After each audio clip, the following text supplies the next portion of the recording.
Equivalent fractions. Equivalent fractions mean होता है समतुल्य भिन्न। Equivalent fractions are two or more fractions which represent the same part of the whole. इसका मतलब ये होता है कि समतुल्य भिन्न उन भिन्नों को कहते हैं, दो या दो से अधिक ऐसी भिन्न जो किसी पूर्ण के क्या करती हैं, सेम पार्ट को दर्शाती हैं, उसको आप समतुल्य भिन्न कहते हैं। जैसे ये देखिए,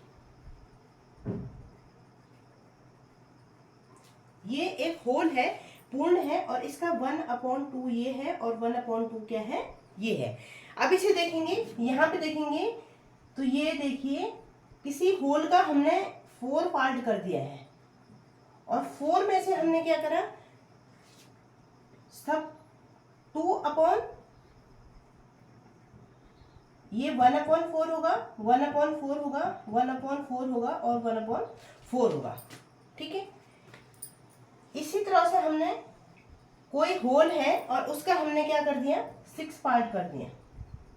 ये देखिए इस तरह से हमने इसके 6 पार्ट कर दिए, तो ये हर पार्ट 1/6, 1/6, 1/6, 1/6, 1/6 और 1/6। तो इस तरह से क्या हो गया, ये 1/2, 2 पार्ट्स में हमने क्या करा, इस होल को क्या करा, डिवाइड किया। सपोज आप इसको एक रोटी समझ लीजिए, और इस रोटी को हमने क्या करा, 2 बराबर भागों में बांट दिया। तो एक भाग को हम यहाँ पे 1/2 लिखते हैं, ठीक है, और इसके इसी रोटी को हमने 4 भागों में डिवाइड कर दिया, तो इसके एक पीस को हम क्या कहेंगे, 1/4, और इसको हमने अगर 6 भागों में डिवाइड कर दिया, तो इसके एक पीस को हम कहेंगे 1/6।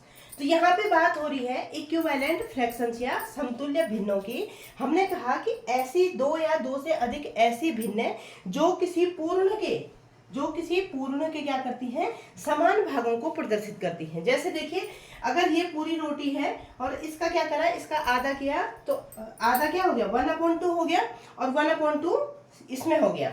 अब ये देखिए, ये पूरी रोटी है और इसका अगर हमने आधा किया, 2 भागों में हमने डिवाइड किया, चाहे ऐसे में ले लो चाहे ऐसे में ले लो, तो आधे में कितना आ रहा है, 1/4 प्लस 1/4, तो इक्वल टू कितना हो जाएगा, 2/4। इसी तरह से इसका अगर हमने आधा किया, तो आधे में देखिए 1/6, 1/6 और 1/6 आए, तो यहाँ पे क्या हो जाएगा, 1/6 प्लस 1/6 प्लस 1/6, तो इक्वल टू हो जाएगा 3/6। तो आधे को कौन प्रदर्शित कर रहा है, यहाँ पे 1/2 प्रदर्शित कर रहा है, यहाँ पे 2/4 आधे को रिप्रेजेंट कर रहा है, और यहाँ पे 3/6 क्या कर रहा है, आधे को रिप्रेजेंट कर रहा है। तो इसका मतलब ये तीनों जो फ्रैक्शन है, 1/2, 2/4 और 3/6, ये क्या है, इक्विवेलेंट फ्रैक्शंस है। समतुल्य भिन्न वे भिन्न होती हैं जो किसी पूर्ण के, जो किसी संपूर्ण के क्या करती हैं, समान भागों को प्रदर्शित करती हैं। यहाँ पे 1/2, 2/4 और 3/6 किसी भी, ये एक रोटी हमने इसको माना है, इसके क्या कर रही है, समान भागों को प्रदर्शित कर रही है। इसके आधे को प्रदर्शित कर रही है, इसके भी आधा को, इसके आधे को 2/4 प्रदर्शित कर रहा है, इसके आधे को 3/6 प्रदर्शित कर रहा है। तो 2 और मोर देन 2 फ्रैक्शन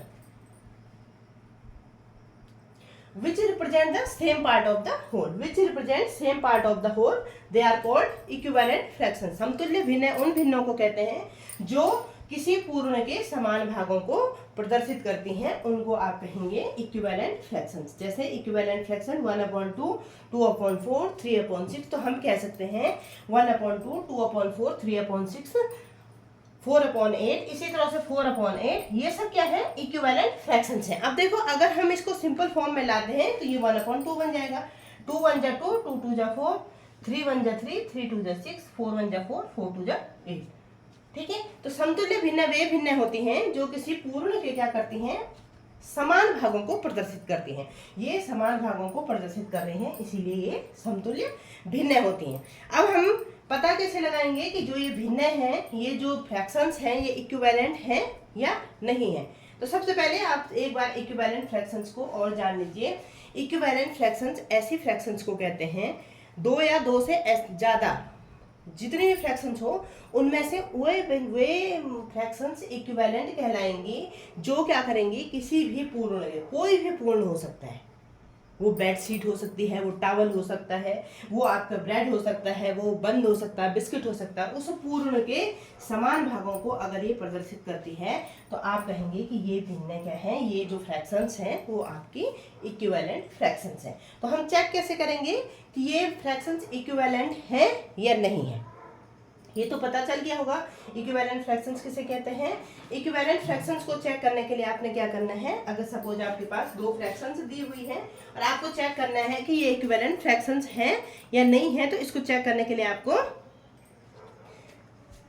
जो पहली फ्रैक्शंस होगी, सपोज आपके पास दो फ्रैक्शन दी हुई हैं, ठीक है, और आपको चेक करना है कि ये दो फ्रैक्शंस क्या है, इक्विवेलेंट है या नहीं है। तो आपने क्या करना है, आपने फ्रैक्शंस के बारे में थोड़ा सा तो पढ़ा ही होगा, इसमें न्यूमरेटर और डिनोमिनेटर रहता है। सपोज आपने चेक करना है कि 1/2 और 3/6 क्या है, इक्विवेलेंट है या नहीं है। ये आपको चेक करना है कि एक 1/2 और 3/6 इक्विवेलेंट है या नहीं है। तो इसको चेक करने के लिए आपने क्या करना है, इसको क्या कहते हैं, न्यूमरेटर कहते हैं।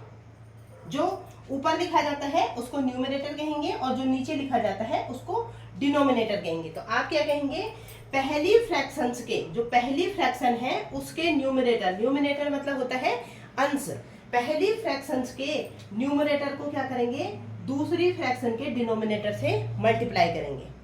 पहली फ्रैक्शंस के न्यूमरेटर को दूसरी फ्रैक्शन के डिनोमिनेटर से क्या करेंगे, मल्टीप्लाई करेंगे। पहली फ्रैक्शंस के पहली भिन्न के अंश को दूसरी भिन्न के हर से क्या करेंगे, गुणा करेंगे। तो गुणनफल जो आएगा, वो जो प्रोडक्ट बन के आएगा, वो अगर इसको दूसरी भिन्न के क्या करेंगे, न्यूमरेटर को पहली भिन्न के डिनोमिनेटर से गुणा करने पर अगर इन दोनों का प्रोडक्ट या गुणनफल सेम आता है, इसका मतलब ये क्या है, इक्विवेलेंट फ्रैक्शन है। देखिए हमने क्या कहा, दो फ्रैक्शंस आपके पास दी हुई है, इनमें से आपने बताना है कि ये दो फ्रैक्शंस इक्विवेलेंट हैं या नहीं है। तो आपने क्या करना है, सबसे पहले इसको चेक करना है। सबसे पहले चेक करने के लिए आपको पता होना चाहिए कि अगर 1/2 हमारे पास क्या है, एक फ्रैक्शन है, ठीक है। इस फ्रैक्शन में जो ये ऊपर है इसको कहेंगे न्यूमरेटर।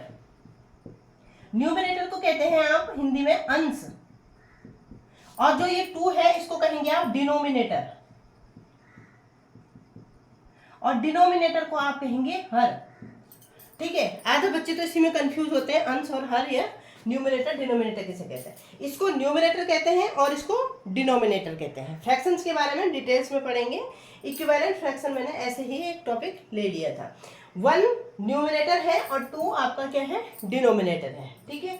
तो हमने क्या कहा, जो पहली फ्रैक्शन है, पहली फ्रैक्शन के न्यूमरेटर को, पहली फ्रैक्शन के न्यूमरेटर को दूसरी फ्रैक्शन के डिनोमिनेटर से गुणा करने पर, पहली फ्रैक्शंस के न्यूमरेटर को दूसरी फ्रैक्शंस के डिनोमिनेटर से गुणा करने पर जो गुणनफल होगा, गुणनफल कितना होगा, प्रोडक्ट कितना है, 6 1 जा 6, ये इसका गुणनफल आता है। गुणनफल का मतलब प्रोडक्ट होता है। पहली भिन्न के पहली फ्रैक्शंस के न्यूमरेटर से दूसरी भिन्न के डिनोमिनेटर को गुणा करने पर जो गुणनफल होगा वो उतना ही आना चाहिए जितना दूसरी भिन्न के, जो दूसरी भिन्न का न्यूमरेटर है उसको पहली भिन्न के डिनोमिनेटर से अगर गुणा करेंगे तो प्रोडक्ट कितना आया, सेम आया। और अगर ये प्रोडक्ट सेम आता है, अगर पहली भिन्न के न्यूमरेटर को दूसरी भिन्न के डिनोमिनेटर से गुणा करने पर जो प्रोडक्ट आता है वह उतना ही आता है जितना दूसरी भिन्न के न्यूमरेटर को पहली भिन्न के डिनोमिनेटर से गुणा करने पर आता है। अगर ये दोनों प्रोडक्ट सेम आते हैं तो आप कहेंगे कि जो ये दोनों फ्रैक्शंस आपके सामने दी हुई है ये क्या है, इक्विवेलेंट फ्रैक्शन है। एक बार और समझ लीजिए, वे भिन्न आपकी इक्विवेलेंट होंगी जो क्या करेंगे, किसी पूर्ण के समान भागों को प्रदर्शित करेंगे। अब आपने चेक करना है कि ये दोनों जो फ्रैक्शंस आपके सामने दी हुई हैं ये इक्विवेलेंट है या नहीं है। तो इसके लिए क्या करना है, ये दो जो आपके पास दो फ्रैक्शंस दी हुई हैं उसमें पहली फ्रैक्शंस के न्यूमरेटर से दूसरी फ्रैक्शन के डिनोमिनेटर को मल्टीप्लाई करना है और दूसरी फ्रैक्शन के न्यूमरेटर से पहली फ्रैक्शन के डिनोमिनेटर को मल्टीप्लाई करना है। इन दोनों को मल्टीप्लाई करने पर अगर जो प्रोडक्ट आपका आता है वो अगर सेम प्रोडक्ट आता है तो आप कहेंगे कि ये जो दो फ्रैक्शंस हैं वो क्या है, आपके इक्विवेलेंट फ्रैक्शन है। चलो एक और चेक करके देखते हैं कि वो फ्रैक्शंस इक्विवेलेंट है या नहीं है। ये तो हमने अभी होल का निकाल के देखा था कि ये दोनों फ्रैक्शंस इक्विवेलेंट है। अगर सपोज देखिए यहाँ पे 1/2 है और दूसरा है यहाँ पे 3/5। अब बताइए ये दोनों फ्रैक्शंस इक्विवेलेंट है या नहीं है। तो इसको सेम प्रोसेस से करेंगे। पहली फ्रैक्शंस के न्यूमरेटर को दूसरी फ्रैक्शन के डिनोमिनेटर से मल्टीप्लाई कर देंगे। पहली फ्रैक्शन का न्यूमरेटर है ये और दूसरी फ्रैक्शन का डिनोमिनेटर क्या है 5 है। तो 5 बन जा 5, ठीक है। और दूसरा क्या करेंगे, दूसरी फ्रैक्शंस के न्यूमरेटर से क्या करेंगे, पहली फ्रैक्शन के डिनोमिनेटर को मल्टीप्लाई कर देंगे। तो 3 2 जा 6। तो यहाँ पे क्या हुआ, यहाँ पे जो प्रोडक्ट आपके सामने आए ये दोनों प्रोडक्ट क्या है आपके अलग अलग हैं। तो आप कहेंगे कि जो ये दोनों फ्रैक्शंस हैं वो इक्विवेलेंट नहीं है।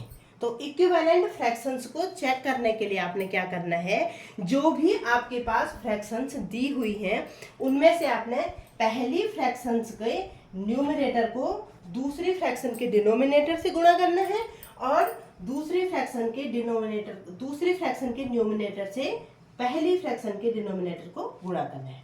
अगर उसके बाद आपका प्रोडक्ट यहाँ पे सेम आता है, गुणनफल सेम आता है, तो आप कहेंगे कि जो दो ये फ्रैक्शंस हमारे पास दी हुई है ये इक्विवेलेंट है। और अगर ये प्रोडक्ट सेम नहीं आता है तो आप कहेंगे कि जो ये फ्रैक्शंस हैं ये इक्विवेलेंट फ्रैक्शंस नहीं है। तो इक्विवेलेंट फ्रैक्शंस के बारे में हमने आज जाना कि इक्विवेलेंट फ्रैक्शंस वे फ्रैक्शंस होती हैं जो किसी पूर्ण वस्तु के समान भागों को क्या करती हैं, रिप्रेजेंट करती हैं।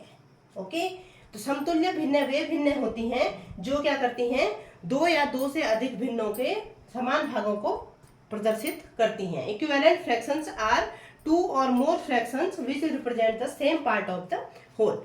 और इक्विवेलेंट फ्रैक्शंस को आपने चेक कैसे करना है, उसके लिए आपने जो भी आपके पास फ्रैक्शंस दी हुई होंगी उनमें से आपने पहली फ्रैक्शंस के न्यूमरेटर, पहली फ्रैक्शंस के अंश को दूसरी फ्रैक्शन के डिनोमिनेटर, दूसरी फ्रैक्शंस के हर से गुणा करना है और दूसरी फ्रैक्शन के न्यूमरेटर मतलब दूसरी फ्रैक्शंस के अंश को पहली फ्रैक्शंस के डिनोमिनेटर से गुणा करना है। अगर इनका प्रोडक्ट सेम आता है यहाँ पे तो आप कहेंगे कि जो दो ये आपके पास फ्रैक्शंस दी हुई हैं ये इक्विवेलेंट हैं। और अगर ये प्रोडक्ट सेम नहीं आता है तो ये दोनों फ्रैक्शंस इक्विवेलेंट नहीं है। Thank you.